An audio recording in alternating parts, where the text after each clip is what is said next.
ಗಗದಿರ ಉತ್ತುಂಗದ ನಿಲುಕಿನಲ್ಲಿ ನಿತ್ಯ ಹರಿದ್ವರ್ಣವನದ ತೇಗ ಗಂಧ ತರುಗಳಲ್ಲಿ ನಿತ್ಯೋತ್ಸವ ತಾಯಿ ನಿತ್ಯೋತ್ಸವ ನಿನಗೆ ನಿತ್ಯೋತ್ಸವ ತಾಯಿ ನಿತ್ಯೋತ್ಸವ.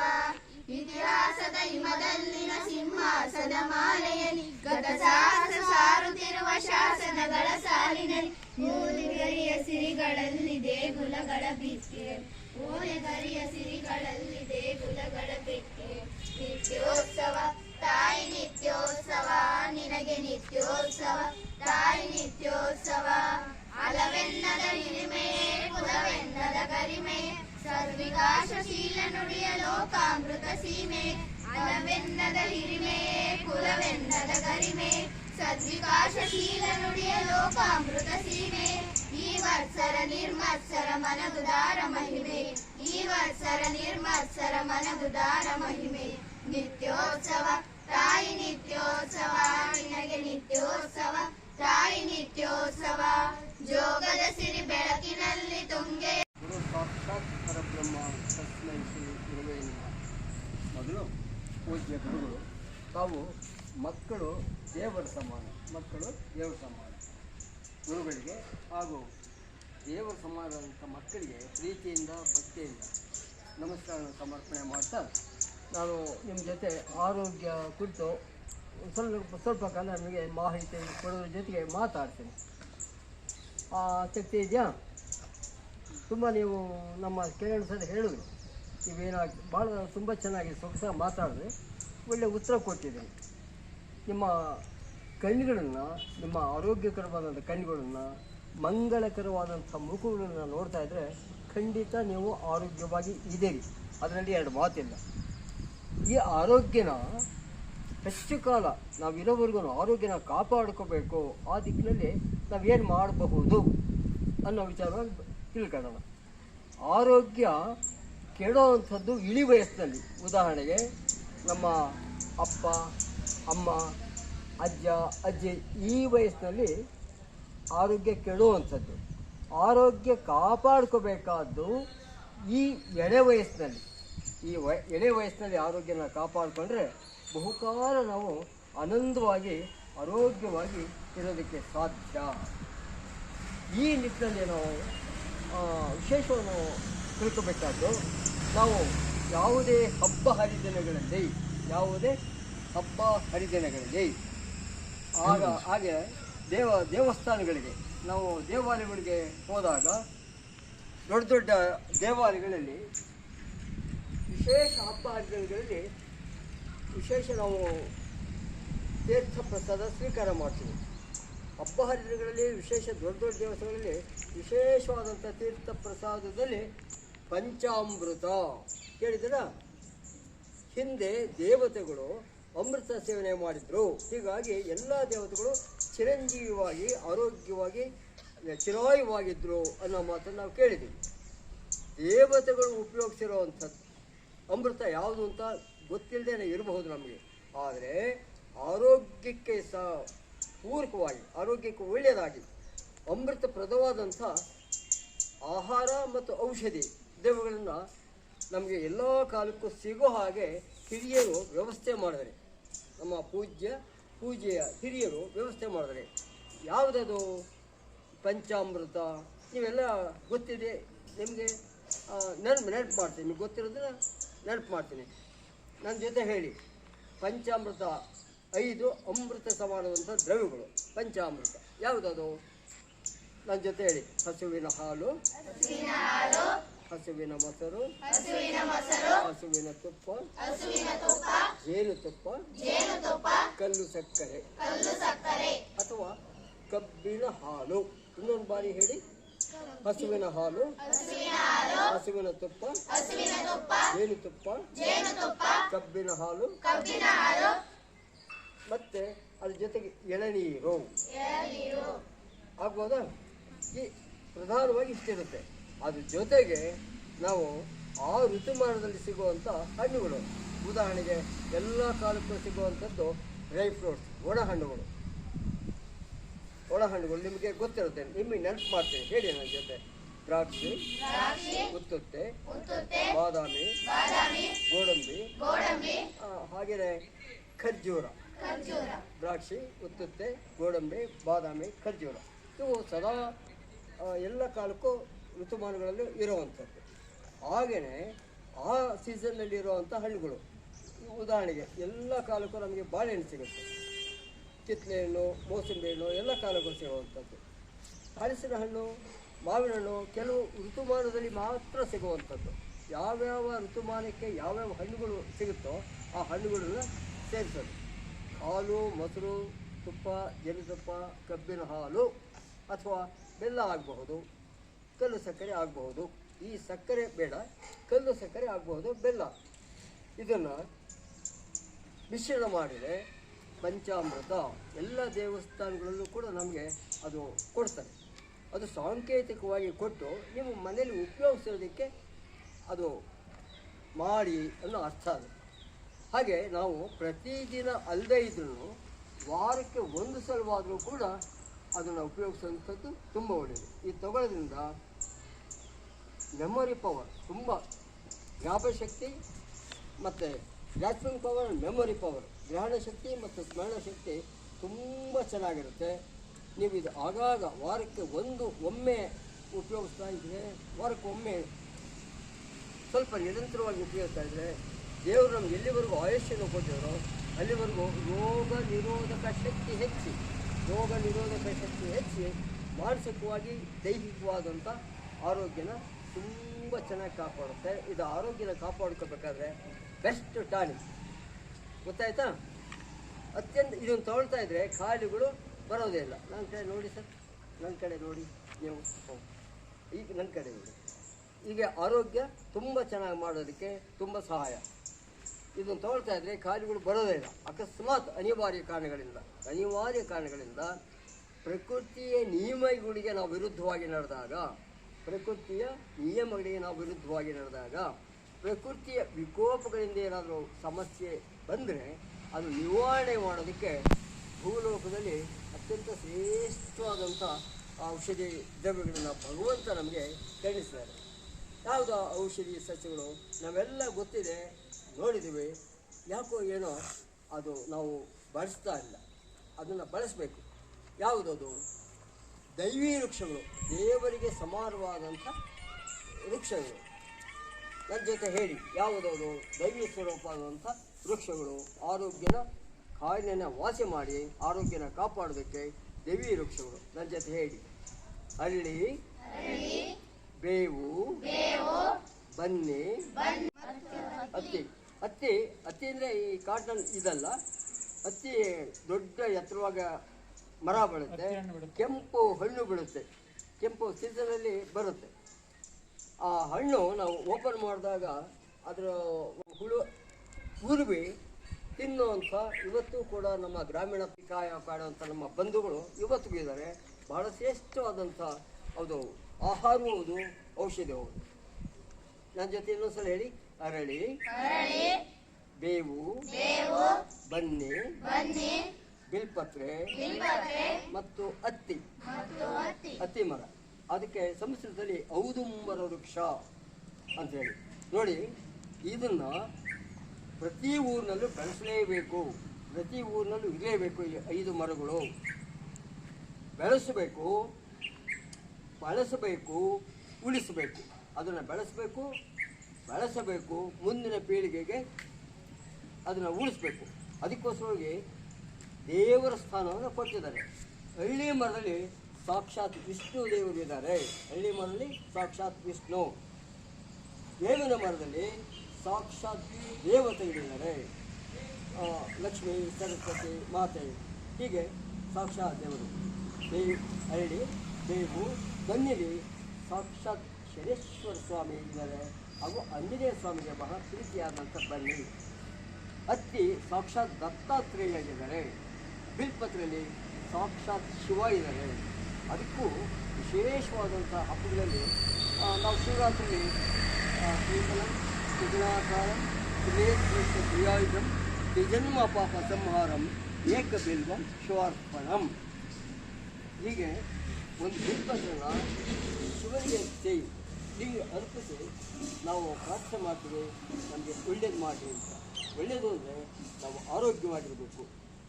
ಮನಸ್ಸು ಮತ್ತು ದೇಹ ಆರೋಗ್ಯವಾಗಿದ್ದರೆ ಏನು ಬೇಕಾದರೂ ಸಾಧಿಸಲಿಕ್ಕೆ ಸಾಧ್ಯ. ಹೀಗೆ ಅತ್ಯಂತ ಅನಿವಾರ್ಯವಾಗಿ ಕಾಯಿಲೆಗಳು ಬಂದರೆ ಈ 5 ಮರಗಳ ಎಲೆಗಳು ಅರಳಿ, ಬೇವು, ಬನ್ನಿ, ಹತ್ತಿ ಮತ್ತು ಬಿಲ್ಪತ್ರೆ ತಾನೇ ಬಿದ್ದಂಥ ಎಲೆಗಳನ್ನು ಸಂಗ್ರಹಿಸಿ ನೆರಳಲ್ಲಿ ಒಣಗಿಸಿ ಅದನ್ನು ಕುಟ್ಟಿ ಪುಡಿ ಮಾಡಿ ಆ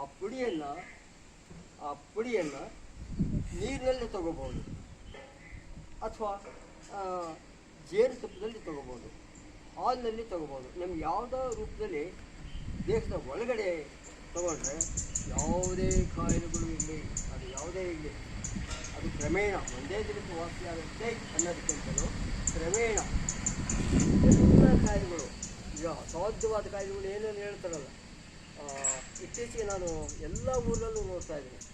ಯಾವುದೇ ಊರಲ್ಲಿ ಹೋದ್ರೂ ಸ್ವಲ್ಪ ದೊಡ್ಡ ಊರಿನಲ್ಲಿ ಇಲ್ಲಿಲ್ಲ, ಅದೊಂದು ಪುಣ್ಯ. ಇಲ್ಲಿ ನಾನು ಆ ಬೋರ್ಡ್ ನೋಡಲಿಲ್ಲ. ಭಾಳ ಚಿಕ್ಕ ವಯಸ್ಸು, 40 ಆ ವಯಸ್ಸು. ಗೆಳೆಯ ಮತ್ತೆ ಹುಟ್ಟಿ ಬಾ, ಅದೇನೋ ಒಂದು ಬೋರ್ಡ್ ಹಾಕ್ಬಿಟ್ಟು ಶ್ರದ್ಧಾ ಏನೋ ಒಂದು ಹಾಕ್ಬಿಟ್ಟು ಗೆಳೆಯ ಮತ್ತೆ ಹುಟ್ಟಿ ಬಾ. ಆ ವಯಸ್ಸು ನೋಡಿದ್ರೆ ಭಾಳ ಚಿಕ್ಕ, ಒಂದು 40 ಹಿಂದೆ ಮುಂದೆ ಇರುತ್ತೆ. ನಾನು ಆದರೂ ಅಲ್ಲಿ ನಿಂತು ಯಾರು ಏನು ಬೋರ್ಡ್ ಹಾಕಿದ್ರೆ ಯಾರು ಏನು ಅಂತ ತಿಳ್ಕೊತೀನಿ. ಅವ್ರ ಹಿನ್ನೆಲೆ ತಿಳ್ಕೊತೀನಿ, ಯಾವ ಕಾರಣದಿಂದ, ಅದು ಅಂದಾಜು ಯಾವ ಕಾರಣದಿಂದ ಇದ್ದಕ್ಕಿದ್ದಾಗೆ ಆರೋಗ್ಯ ಸರಿ ಇಲ್ವೋ ಅಥವಾ ವ್ಯತ್ಯಾಸ ಅದೇನಾದ್ರು ಬೇರೆ ಬೇರೆ ಇದಕ್ಕೆ ಅಡಿಕ್ಟ್ ಆಗಿದ್ರು ಎಲ್ಲ ತಿಳ್ಕೊತೀನಿ. ಒಬ್ಬೊಬ್ಬರು ಒಂದೊಂದು ಕಾರಣ ಕೊಡ್ತಾರೆ. ಅದು ಈ ವಯಸ್ಸಿನಲ್ಲಿ ನೀವು ಪಂಚಾಮೃತ, ಪಂಚ ಪಲ್ಲವ ದ್ರವ್ಯಗಳ ವೃಕ್ಷಗಳು ಈ 5 ತಿಳ್ಕೊಂಡ್ರು ಸಾಕು. ದೇವರು ನಮ್ಗೆ ಎಲ್ಲಿವರೆಗೂ ಆಯುಷ್ಯನ್ನು ಕೊಟ್ಟಿದ್ದಾರೋ, ದೇವರು ನಮಗೆ 60 ಕೊಟ್ಟವರು, 70 ಕೊಟ್ಟವರು, 100 ಕೊಟ್ಟವರು, ಅಥವಾ 100ಕ್ಕಿಂತ ಸ್ವಲ್ಪ ಹಿರಿಯರು ಇದ್ದರು. 100, 101, 102. ನಮ್ಮ ಹುಡಿಯಾರು ಹೋಗಲೇ ನಾನು 102, 103 ವಯಸ್ಸು ಇರೋವ್ರನ್ನ ಅಜ್ಜಿ ಅಜ್ಜ ನಾನು ಕಾಲಿಗೆ ನಮಸ್ಕಾರ ಮಾಡಿರೋದು ಇದೆ. ಅಲ್ಲಿವರೆಗೂ ಆರೋಗ್ಯವಾಗಿ ಆನಂದವಾಗಿರೋದಕ್ಕೆ ಸಾಧ್ಯ. ಇದನ್ನು ತಾವು ತುಂಬ ಚೆನ್ನಾಗಿ ಪುಸ್ತಕದಲ್ಲೂ ಇರಲಿ, ಮಸ್ತಕದಲ್ಲೂ ಇರಲಿ. ನೀವು ಇದನ್ನು ತಪ್ಪದೆ ನೀವು ಪಾಲನೆ ಮಾಡಿದ್ರೆ, ನೀವು ಸರ್ ಹೇಳಿದ್ರಲ್ಲ, ಇದೇನಾಗ್ತೀರಾ, ನೀವು ಏನಾಗೋಕ್ಕೆ ಬಯಸ್ತೀರೋ ಖಂಡಿತ ಆಗ್ತದೆ. ನಂದು ಸಣ್ಣ ಪ್ರಶ್ನೆ, ಒಂದು ವಾರದಿಂದ ನನಗೆ ಸಿಟ್ಟು ಬಂದಿಲ್ಲ. ಒಂದು ವಾರದಿಂದ ನಾನು ಯಾರ ಜೊತೆ ಮುನಿಸ್ಕೊಂಡಿಲ್ಲ, ನನಗೆ ಸಿಟ್ಟು ಬಂದಿಲ್ಲ, ನಾನು ಮುನಿಸ್ಕೊಂಡಿಲ್ಲ. ಮತ್ತು ಒಂದು ವಾರದಿಂದ ನಾನು ಶಾಲೆಯಲ್ಲೇ ಆಗಲಿ, ನನ್ನ ಮನೆಯಲ್ಲೇ ಆಗಲಿ ಯಾರ ಹತ್ರನೂ ಜಗಳ ಮಾಡೇ ಇಲ್ಲ ಅನ್ನೋರು ಯಾರು ನಾವು ಹೇಳಿದ್ದೀವ? ನಾನು ಯಾರ ಹತ್ರ ಒಂದು ವಾರದಿಂದ ಜಗಳ ಮಾಡಿಲ್ಲ, ನಾನು ಸಿಟ್ಕೊಂಡಿಲ್ಲ, ನಾನು ಮುನಿಸ್ಕೊಂಡಿಲ್ಲ, ನನಗೆ ಕೋಪನೇ ಬಂದಿಲ್ಲ ಅನ್ನೋರು ಯಾರಾದರೂ ನಾವು ಹೇಳಿದ್ದೀವ? ಇಲ್ಲ. ಸಾಮಾನ್ಯವಾಗಿ ಕೋಪ ಬಂದೇ ಇರುತ್ತೆ, ಏನೋ ಆಗಿರುತ್ತೆ. ಅದು ಬೇಕಾ? ಕೋಪ ಜಗಳ ಇವೆಲ್ಲ ಬೇಕಾ? ಬೇಡ. ಅದು ಬೇಡ. ಕೋಪ ಬೇಡ. ಭಾಳ ಶಾಂತಿಯಾಗಿ ಇರಬೇಕು, ಸಂತೋಷವಾಗಿರಬೇಕು, ನೆಮ್ಮದಿಯಾಗಿರಬೇಕು. ಎಲ್ಲ ನಾವು ಎಲ್ಲೇ ಹೋದ್ರೂ ಯಾರೇ ಆದ್ರೂ ನಮ್ಮನ್ನು ಹತ್ರ ಬರಬೇಕು, ಹತ್ತಿರ ಆಗಬೇಕು, ಒಬ್ರಿಗೊಬ್ಬರು ಆಪ್ತತೆ, ಸ್ನೇಹಿತರಾಗಬೇಕು ಅಂತ ನಾವು ಬಯಸಿದ್ದೆ. ಆದರೆ ನಮ್ಮ ಬೇರೆ ಯಾವುದೇ ಊರುಗಳು ನಮ್ಮ ಮುಖ ನೋಡಿದ ತಕ್ಷಣ, ನೀವು ಯಾವುದಾರ ಊರುಗಳು ಮುಖ ನೋಡಿಸಿದ ಅವರನ್ನೇ ಭಾಳ ಪ್ರೀತಿಯಿಂದ ಯಾವ ನಿಮ್ಮದು, ನಿಮ್ಮ ಹೆಸರೇನು, ಬಹಳ ಪ್ರೀತಿಯಿಂದ ಮಾತಾಡಿ ನನ್ನಿಂದ ಏನು ಸಹಾಯ ಬೇಕು ಅಂತ ಕೇಳೋವರೆಗೂ ಆಪ್ತರ ಆಗ್ತಾರೆ. ಅಷ್ಟಾಗಬೇಕು ಅಂದರೆ ನೀವು ಪಂಚಾಮೃತ ತಗೊಳ್ಳೇಬೇಕು, ಉಪಯೋಗಿಸ್ಲೇಬೇಕು. ಅರ್ಥ ಆಯ್ತಾ? ಪಂಚಾಮೃತ ಬರ್ಕೊಂಬಿಡ್ತಾರೆ, ಇಲ್ಲಿ ನೆನಪು ಮಾಡುವಂಥ ಶಕ್ತಿ ಅದಕ್ಕೆ ಇದೆ. ಅದನ್ನೇ ಏನೇನೋ ಸಂಸ್ಕರಣೆ ಮಾಡಿ ಈಗ ಅದನ್ನು ಏನೇನೋ ಮಾಡಿ ಬೇರೆ ಅದನ್ನು ಡ್ರ್ಯಾಗನ್ ಫ್ರೂಟ್ಸ್ ಅಂತ ಮಾಡಿದ್ದಾರೆ. ಏನು ಡ್ರ್ಯಾಗನ್ ಫ್ರೂಟ್ಸ್ ಆರೋಗ್ಯಕ್ಕೆ 100 ರೂಪಾಯೋ ಏನೋ ಒಂದು, ಅದೇ ತೊಗೋಬೇಕು ಅಂತೇನಿಲ್ಲ. ಆ ಥರದ್ದು ವಾಪಸ್ಗಳೇನು ಸರ್ವಶ್ರೇಷ್ಠ. ಅದು ಯಾರಾದರೂ ನಾವು ಹೋಗಿ ತರೋಕ್ಕಿಂತ ಹಿರಿಯರು ಯಾರಾದ್ರೆ ಅವ್ರ ಕಡೆಯಿಂದ ಸಂಗ್ರಹಿಸಿ ಅದನ್ನೆಲ್ಲ ಮುಳ್ಳನ್ನು ನಿವಾರಿಸಲಿಕ್ಕೆ ಒಳಗಿನ ತಿಳನ್ನು ಅದು ಅನುಭವಿಸಿ ತಗೋಬೇಕು. ಅದೇನಾದ್ರು ತಿಂಗಳಿಗೆ ಒಂದು ಆ ಸೀಸನ್ನಲ್ಲಿ, ಎಲ್ಲ ಸೀಸನಲ್ಲೂ ಸಿಗಲ್ಲ, ತಿಂಗಳಿಗೆ ಆ ಸೀಸನ್ನಲ್ಲಿ ಒಂದೋ ಎರಡೋ ತಿಂಗಳು ಸಾಕು. ಇನ್ನು ಯಾವ ದಾನಿಯಕ್ಕೆ ಯಾವ ದಾನಿಕ್ಕೆ ಬೇಡ, ಯಾವಂತ ರಿಚ್ ಫುಡ್ಡು ಅದೇ ಬೇಕು ಅಂತಿರಲ್ಲ, ಇದೇ ರಿಚ್ ಫುಡ್, ಇದೇ ಬೆಸ್ಟ್ ದಾನಿ. ಆ ಥರದ್ದು ಹಣ್ಣು ಇದು ತಗೊಳ್ಳೋದ್ರಿಂದ ರೋಗ ನಿರೋಧಕ ಶಕ್ತಿ ಹೆಚ್ಚುತ್ತೆ, ಕಾಯಿಲೆನ ಬರದ ಹಾಗೆ ತಡೆಗಟ್ಟುತ್ತೆ. ಅಕಸ್ಮಾತ್ ಏನಾದರೂ ಕಾಯಿಲೆಗಳು ಬರೋದಕ್ಕೆ ಕಾರಣ ಏನು? ನಾವು ಪ್ರಕೃತಿಯ ನೀರು ಕುಡಿಯೋದು, ಆ ನೀರಿನಲ್ಲಿ ನಾವು ವಿರುದ್ಧವಾಗಿ ನಡೀತೀವಿ, ಅಥವಾ ಪ್ರಕೃತಿಯ ವಿಕೋಪಗಳಿಂದ ಕಾಯಿಲೆಗಳು ಬಂದರೆ ಕಾಯಿಲೆ ವಾಸಿ ಮಾಡೋದಕ್ಕೆ ಬರೀ ಡಾಕ್ಟರ್ಸ್ ಆಗಬೇಕು, ಆ ದೊಡ್ಡ ದೊಡ್ಡ ಆಸ್ಪತ್ರೆ ಆಗಬೇಕು ಅಂತ ಏನಿಲ್ಲ. ಎಲ್ಲ ಊರುಗಳಲ್ಲೂ ಈ ದೇವರಿಗೆ ಸಂಬಂಧಪಟ್ಟಂತೆ ದೈವೀ ವೃಕ್ಷಗಳು ಅಂತೇಳಿ 5 ವೃಕ್ಷಗಳನ್ನು ಆಗಿನ ಕಾಲದಲ್ಲಿ ಪುರಾತನರು ಅದನ್ನು ಪ್ರತಿ ಗ್ರಾಮದಲ್ಲಿ ಬೆಳೆಸಿದ್ದಾರೆ ಮತ್ತು ನಮಗಾಗಿ ಉಳಿಸಿದ್ದಾರೆ. ಅದ ಮುಂದೆ ನಾವು ಅದನ್ನು ಬೆಳೆಸಬೇಕು. ನಮಗೆ ಬುದ್ಧಿ ಬಂದಾಗ ನಾವು ಬೇಕು ಅಂದಾಗ ಅದನ್ನು ಬೆಳೆಸಬೇಕು, ಉಳಿಸ್ಬೇಕು. ಯಾವುದೋ ದೈವೀ ವೃಕ್ಷಗಳು ಆಲ್ರೆಡಿ ಮಾಲ್ನಲ್ಲಿ ತಗೋಬಹುದು ಅಥವಾ ದೇಶದಲ್ಲಿ ತಗೋಬಹುದು. ಒಂದು ನಮ್ಮ 3 ಬೆಳ್ಳಿಗೆ ಬಂದಷ್ಟು ಕಾಯಿ ಶಾಸ್ತ್ರೀಯ ನೀರಿನಲ್ಲಿ ಹೊತ್ತಲ್ಲಿ ಯಾವುದಾಗ್ತದೆ ಮಿಶ್ರಣ ಮಾಡಿ ತಗೊಳ್ಳೋ ಹೊತ್ತಲ್ಲಿ ಅದು ನಾವು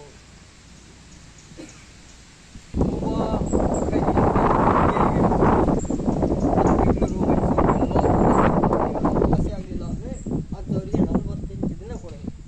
ಅದು ಒಂದು ಮಂಡಲ. ಮನೆ ಹಾಕೊಂಡು ನನಗೆ ಶುರುವಾಗಿದೆ ಅಂದರೆ ಸುಮಾರು 1 ರಿಂದ 3 ದಿನ ತಗೊಂಡು ಸಾಕು. ಯಾವುದೇ ಕಾಯಿಲೆ ಸಂಪೂರ್ಣವಾಗಿ ಹಂತವಾಗಿ ಅವತ್ತೇ ವಾಸಿ ಆಗುತ್ತೆ ಅಂತಲ್ಲ, ಹಂತವಾಗಿ ವಾಸಿ ಆಗುತ್ತೆ. ತುಂಬ ಚೆನ್ನಾಗಿ ಎಂತಿದೆಯಾ? ಇನ್ನೇನಾದರೂ ನಿದ್ದೆ ಆಗದೇ ಇದ್ದರೆ ಅಥವಾ ಎಲ್ಲಾದರೂ ತುಂಬ ಶ್ರಮ ಮಾಡಿದ್ರೆ, ತುಂಬ ಬಿಸಿಲಿತ್ತು, ನಾನು ಅಲ್ಲಿ ನೆರಳಲ್ಲಿ ಕುತ್ಕೊಳ್ಳೋ ಅಂತ ಅಂದೆ. ಸುಮ್ಮನೆ ಹೋಗೋದು ಬರೋದು ಇದನ್ನ ಕೈ ಬಿಟ್ಟು ಸುಮಾರು 10 ಚಮಚ ದೇಹದ ಒಳಗಡೆಯನ್ನು ತಗೊಳ್ಳೋದು. ಉಳಿದ ಸ್ವಲ್ಪನ ಅಮೃತಾಗಿರುತ್ತೀವಲ್ಲ ಹಾಗೆ ನಾವೇ ನಿಧಾನವಾಗಿ ಸ್ವಲ್ಪ ಒಂದು 2 ನಿಮಿಷ ಈ ಮಸಾಜ್ ಮಾಡಿಕೊಂಡು ನೆರಳಲ್ಲಿ ಸ್ವಲ್ಪ ಕುತ್ಕೊಂಡು ರೆಸ್ಟ್ ಮಾಡೋದು. ಅರ್ಥ ಆಯ್ತಾ? ಕೇವಲ ನಿಂಬೆ ಹಣ್ಣಿನ ರಸ ಮತ್ತು ಶುಂಠಿ, ಹಸಿ ಶುಂಠಿ, ಒಣಶುಂಠಿ, ನಿಂಬೆ ಹಣ್ಣಿನ ರಸದಲ್ಲಿ ತೆಗೆದು 1 ಚಮಚದಷ್ಟು ಗಂಧ ಥರ ಬರುತ್ತೆ. ಅದನ್ನು ಅರ್ಧ ಚಮಚ ದೇಹದ ಒಳಗಡೆ ತಗೊಳ್ಳೋದು. ಉಳಿದ ಸ್ವಲ್ಪ ಗಂಧವನ್ನು ವಿಕ್ಸ್ ಅಥವಾ ಅಮೃತಾಂಜನ ಆ ಥರದಲ್ಲಿ ಹಚ್ಕೊಂಡು ನಾವೇನೆ ಮಸಾಜ್ ಮಾಡಿ ಒಂದು 1/4 ಗಂಟೆ ವಿಶ್ರಾಂತಿ ತಗೋಬೇಕು. ಯಾವ ಜೊತೆ ಹೆಚ್ಚು ಮಾತಾಡೋದನ್ನು ವಿಶ್ರಾಂತಿ ತಗೋಬೇಕು. ಅದು ಯಾವುದೇ ತಲೆನೋವಿದ್ರೂ ವಾಸಿ ಆಗುತ್ತೆ. ಎಂಥ ತಲೆನೋವಿದ್ದು ನಿಮ್ಮ ಒಂದು ವಯಸ್ಸಲ್ಲಿ ಒಂದೇ ಗಂಟೆಗೆ ಒಂದೇ ದಿನಕ್ಕೆ ವಾಸಿ ಆಗುತ್ತೆ. ಇನ್ನೇನಾದರೂ ಪ್ರಶ್ನೆ ಇದೆಯಾ? ಪುಟ್ಟ ಏನೋ ಪ್ರಶ್ನೆ ಇದೆ ಹೇಳಮ್ಮ.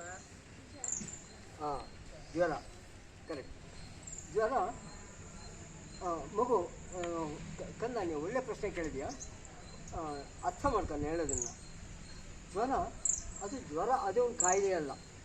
ಜ್ವರ ಅಂತೀವಲ್ಲ, ನನಗೆ ಜ್ವರ ಬಂದಿದೆ ಅಂತೀವಲ್ಲ, ಅದು ಒಂದು ಕಾಯಿಲೆ ಅಲ್ಲ. ದೇಹದಲ್ಲಿ ಏನೋ ಸಮಸ್ಯೆ ಇರುತ್ತೆ. ನಮ್ಮ ದೇಹದಲ್ಲಿ ಏನೋ ಸಮಸ್ಯೆ ಇರುತ್ತೆ. ಆ ಸಮಸ್ಯೆನ ಒಳಗಡೆ ದೇಹದಲ್ಲಿ ಸಮಸ್ಯೆ ಇದೆ, ನೀನು ಸರಿಪಡಿಸ್ಕೋ ಅಂಥೇಳಿ ಜ್ವರ ಲಕ್ಷಣ. ಅದು ಜ್ವರ ರೂಪದಲ್ಲಿ ಮೈಯೆಲ್ಲ ಬಿಸಿ ಆಗುವಂಥದ್ದು, ಆಯಾಸ ಆಗುವಂಥದ್ದು, ಬಾಯಿನಲ್ಲಿ ತುಂಬ ಉದಾಸೀನ ಮಾಡಿದ್ರೆ ಬಾಯಿನಲ್ಲಿ ರುಚಿ ಇಲ್ಲದೆ ಇರುವಂಥದ್ದು, ಈ ಥರದ್ದೆಲ್ಲ ಆಗುತ್ತೆ. ವೈದ್ಯರ ಹತ್ರಕ್ಕೆ ಹೋದರೆ ಆಯುರ್ವೇದ ವೈದ್ಯರು ನಾಡಿ ನೋಡ್ತಾರೆ, ಅವರು ಇಂಗ್ಲೀಷ್ ಅಲೋಪತಿ ಔಷಧಿ ಸ್ಟೆಪ್ ನೋಡ್ತಾರೆ. ಜ್ವರ ಅದು ಒಂದು ಕಾಯಿಲೆ ಅಲ್ಲ, ಬೇರೆ ಸಮಸ್ಯೆಗಳಿದೆ. ಬೇರೆ ದೇಹದಲ್ಲಿ ಏನೋ ವ್ಯತ್ಯಾಸ ಆದರೆ ಅದು ಜ್ವರದ ರೂಪದಲ್ಲಿ ಕಾಣಿಸ್ತದೆ. ಅದೇನೇ ಇರಲಿ, ಜ್ವರಕ್ಕೆ ನಾವು ಮನೆಯ ಮಧ್ಯೆ ಏನಪ್ಪ ಅಂದರೆ ಗರಿಕೆ, ನಮಗೆಲ್ಲ ಗೊತ್ತಿದೆಯಲ್ಲ, ಆರೋಗ್ಯಕರವಾದಂಥ ಗರಿಕೆ. ಇಲ್ಲೆಲ್ಲ ನಾವು ಓಡಾಡಿರ್ತೀವಿ, ತುಳಿದಿರ್ತೀವಿ.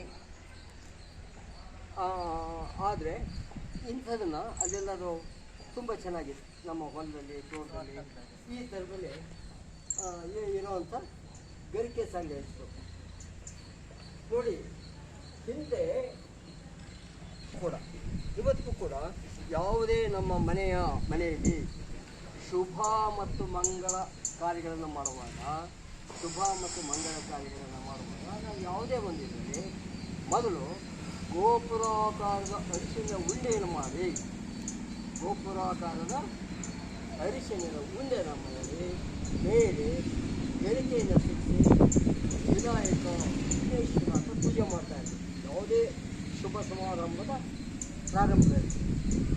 ಇದು ಎಂಥ ಶ್ರೇಷ್ಠವಾದ್ದು ಅರಿಶಿನ ಮತ್ತು ಗರಿಕೆ ಅಂದರೆ ಎಲ್ಲ ಥರದ ಕಾಯಿಲೆನೂ ದೊಡ್ಡದಾಗಕ್ಕೆ ಬಿಡಲ್ಲ.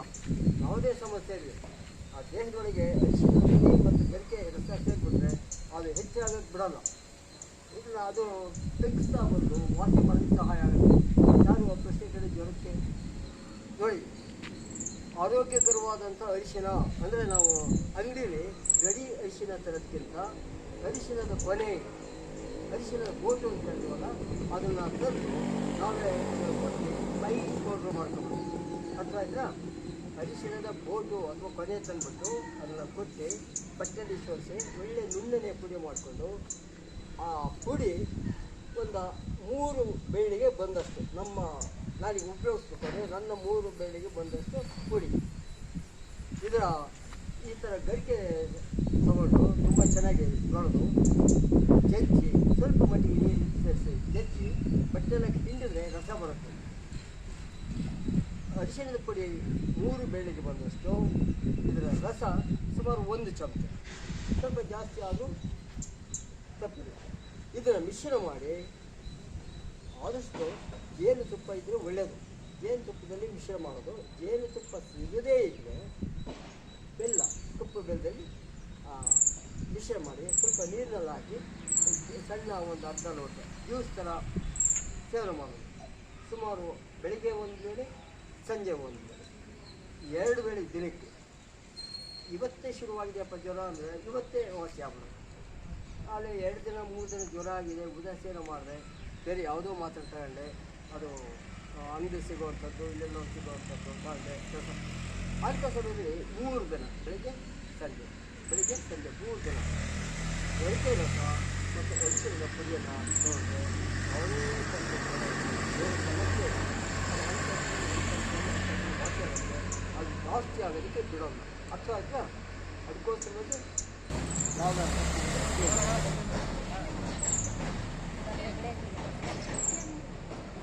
ಕೇಳಿ ಗಟ್ಟಿಯಾಗಿ ಕೇಳಿ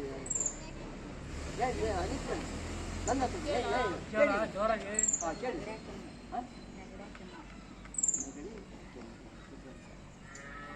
ನೆಗಡಿ ಕೆಮ್ಮು ಈಗೆಲ್ಲ ಬರುವಂಥದ್ದು. ಈ ವಾತಾವರಣಕ್ಕೆ ನೆಗಡಿ ಕೆಮ್ಮು ಸಹಜ.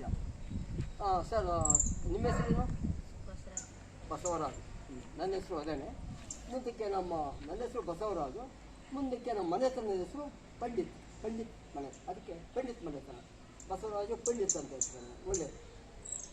ನೆಗಡಿ ಮತ್ತು ಕೆಮ್ಮಡಿ ನಿಮ್ಮ ವಯಸ್ಸಿನಲ್ಲಿ ನಿಂತು ಭಾಳ ಚೆನ್ನಾಗಿ ಕೆಲಸ ಮಾಡುತ್ತೆ. ನಾನೇ ಹೇಳೋ ಔಷಧಿ ನೆಗಡಿ ಕೆಮ್ಮು ಅದು ಇದ್ದಿದ್ದೇನೆ. ಮೂಗಿನವರೆಗೂ ನೆಗಡಿ ತಪ್ಪಲ್ಲ ಅಂತ ಹೇಳ್ತಾರೆ. ಹಾಗೆ ನೆಗಡಿ ಕೆಮ್ಮು ಭಾಳ ಸುಲಭವಾದ್ದು. ನೀವು ಎಲ್ಲರ ಮನೆ ಅಥವಾ ಎಲ್ಲ ಇದರಲ್ಲಿ ತುಳಸಿ ಇದ್ದೇ ಇರುತ್ತೆ. ತುಳಸಿ ಅರಿಶಿನ ಎಲ್ಲ ಸಮಸ್ಯೆಗೂ ಭಾಳ ಒಳ್ಳೆಯದು. ಅರಿಶಿನ,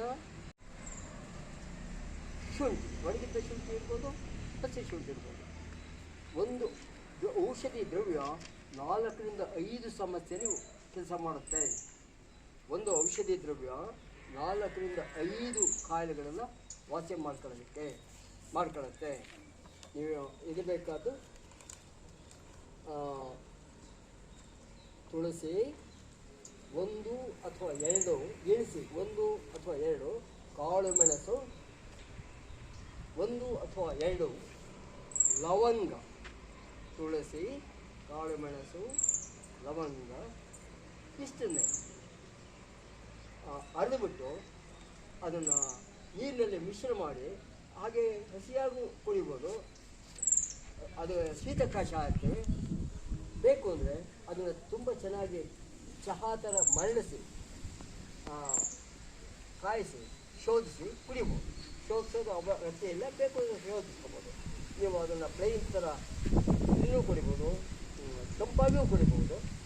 ಇಲ್ಲ ತಂಪಾಗಿ ಬೇಡ ಸ್ವಲ್ಪ ಬಿಸಿ ಅನುಭವ ಬೇಕು ಅಂದರೆ ಅದನ್ನು ಕಾಯಿಸಿ ಟೀ ಥರ ಆ ರೀತಿಯೂ ಕೂಡ ಕುಡಿಯಬೇಕು. ನೆಗಡಿ ಮತ್ತು ಕೆಮ್ಮು ಎರಡೂ ನಿವಾರಣೆ ಆಗುತ್ತೆ. ಇದನ್ನು ತೊಗೊಳ್ಬೇಕಾದ್ರೆ ಒಂದು 5 ದಿನ ಒಂದು ಪ್ರಶ್ನೆ ಇದೆಯಾ? ಹುಲ್ಲಿನ ಒಂದು ಫ್ಯಾಮಿಲಿಗೆ ಸೇರುತ್ತೆ, ಹುಲ್ಲಿನ ಫ್ಯಾಮಿಲಿಗೆ ಸೇರುತ್ತೆ. ಸರ್ವಶ್ರೇಷ್ಠವಾದಂಥ ಔಷಧಿ ದ್ರವ್ಯ, ಪೂಜಾರ್ಹವಾದಂಥ ಔಷಧಿ ಸಸ್ಯ, ಪೂಜಾರ್ಹವಾದಂಥ ಔಷಧ ಸಸ್ಯ. ಇದು ಋಷಿಮುನಿಗಳ ಕಾಲದಿಂದಲೂ ಇವತ್ತಿಗೂ ಇದೆ. ಹಾಗೆಯೇ ಯಾವುದೇ ಒಂದು ಪೂಜೆ ಪುನಸ್ಕಾರಗಳು, ದೊಡ್ಡ ದೊಡ್ಡ ಪೂಜೆ, ಮನೆ ಪೂಜೆಗಿಂತ ದೇವಸ್ಥಾನಗಳಲ್ಲಿ ಯಾವುದೇ ಪೂಜೆ ಮಾಡಿದ್ರು ಇದಿಲ್ಲದೆ ಕೆಲಸ ಆಗೋದೇ ಇಲ್ಲ. ಮಾಡಿದ್ರು ಆ ಫಲ ಸಿಕ್ಕಲ್ಲ. ದೊಡ್ಡ ದೊಡ್ಡ ದೇವಸ್ಥಾನಗಳಲ್ಲಿ ಇದಿಲ್ಲದೆ ಪೂಜೆ ಮಾಡಿದ್ರೆ ಫಲ ಸಿಕ್ಕಲ್ಲ. ಹಾಗೆ ಆರೋಗ್ಯಕ್ಕೂ ಫಲ ಕೊಡುತ್ತೆ, ಪೂಜೆಗೂ ಫಲ ಕೊಡುವಂಥದ್ದು. ಇದರ ಹೆಸರು ದರ್ಬೆ. ಏನು ಹೇಳಿ? ಋಷಿಮುನಿಗಳ ಕಾಲದಲ್ಲಿ ಇದನ್ನು ಆ ಕಾಲದಿಂದಲೂ ಇದೆ. ಇದಿಲ್ಲದೆ ಯಾವುದೇ ಮಂಗಳ ಕಾರ್ಯನ ಶುರುನೇ ಮಾಡ್ತಾರಲ್ಲ. ಇವತ್ತಿಗೂ ಕೂಡ ದೇವಸ್ಥಾನದಲ್ಲಿ ವಿಶೇಷ ದಿನಗಳಲ್ಲಿ ಹೋಮ ಮಾಡುವಾಗ ನೋಡಿ, ದರ್ಬೆ ಅದು ಹಸಿ ಆದರೂ ಸರಿ, ಒಣಗಿದ್ದಾದರೂ ಸರಿ, ಸುಮಾರು ಈಗಲೇ ಇದೆಲ್ಲ ಉಚಿತವಾಗಿ ಇದು ಪ್ರಕೃತಿಯಲ್ಲಿ ಬೆಳೆಯುವಂಥದ್ದು. ಇದು ಒಂದು ಸುಮಾರು ಒಂದು 20 kg ಈ ಥರ ಮಾಡುವ ಪ್ಯಾಕ್ ಮಾಡಿದ್ರೆ 2 ಲೋಟ ನೀರು ಕುಡಿಯುವಂಥ 2 ಲೋಟದಲ್ಲಿ ನೀರು ಹಾಕಿ ಅದನ್ನು ಹಾಕಿಬಿಟ್ಟು ತುಂಬ ಚೆನ್ನಾಗಿ ಮರಳಿಸೋದು. ಅದು 1 ಲೋಟ ನೀರು ಅರ್ಧ ಲೋಟಕ್ಕೆ ಇಳಿಬೇಕು. ಇಳಿದಾಗ ಅದನ್ನು ಶೋಧಿಸ್ಕೊಂಡು ಕುಡಿದ್ರೆ ಜೀರ್ಣಾಂಗದ ಸಮಸ್ಯೆಗಳು, ಶ್ವಾಸಾಂಗ, ಜೀರ್ಣಾಂಗ, ರಕ್ತ ಪರಿಚಲನಾಂಗ, ವಿಸರ್ಜನಾಂಗ ಎಲ್ಲ ಅಂಗ ಅವಯವಗಳ ಆರೋಗ್ಯ ತುಂಬ ಸುಧಾರಿಸುತ್ತೆ. ದೇಹ ಹೊಸ ನವಚೈತನ್ಯ ಪಡೆಯುವಂಥದ್ದು. ಇದನ್ನು ತೋಡ್ತಾ ಇದ್ದರೆ ಯಾವುದೇ ದೊಡ್ಡ ದೊಡ್ಡ ಕಾಯಿಲೆ ಹೇಳ್ತೀವಲ್ಲ, ಹೆಸರು ಹೇಳ್ತೀವಲ್ಲ, ಅದು ಹೇಳಬಾರ್ದು ನಾವು.